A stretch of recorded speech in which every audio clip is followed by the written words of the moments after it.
Heute möchte ich euch zeigen von den Druckplatten von der KS 160D von Fichtel & Sachs, auf was man aufpassen soll. Ich habe mal bei einem anderen Video gesagt, dass man diese Scheibe ziemlich eben, die muss immer ein Stückchen unterhalb sein, also da geht mindestens 2 mm oder so drunter. Aber es gibt ein besseres. Wenn nämlich man misst mit Tiefenmaß, also mit so einem Tiefenmaß, auf dem Ring, daher, und das soll um die 14 mm sein, dann ist sie richtig. Ja? Wenn jetzt aber der Ring zu weit hineingeht, ja, dann habe ich da statt 6,5 mm, das ist eine originale Kupplungsscheiben. Ja, das sollte eigentlich 6,5 sein. 6,5.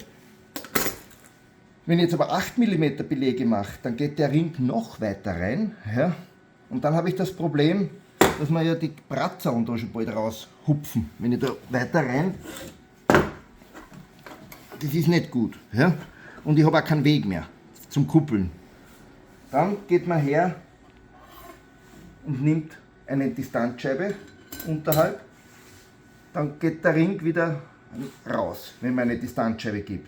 Weil es gibt ja immer wieder Leute, die was da die Fläche nachdrehen, die was halt nicht wissen, was tun, die was einfach immer dumm drehen. Ja? Dann kann man mit dem distanzieren. Also wie gesagt, von außen sind es 14 mm. Wenn man da jetzt hergeht, ups, jetzt habe ich das falsch, aber 0.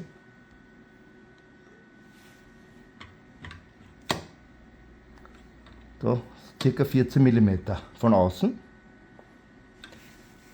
Wenn man es bis rein misst, aber dann wäre es 3 mm mehr, weil die Scheibe hat 3 mm. Das ist verbogen. Aber das ist 3 mm so. Wenn man es bis daher mit, dann wären es 17 mm. Und wenn man einen Haflinger hat mit einer 180er Kupplung, dann muss man messen 21,5 zur Druckplatte. Wenn man das beachtet, dann kann man auch schön kuppeln. Nur nicht zu weit, dass der Ring drinnen ist. Wenn er zu weit drinnen ist, dann habe ich keinen Weg mehr. Und zu weit draußen ist auch nicht gut. Das war es eigentlich.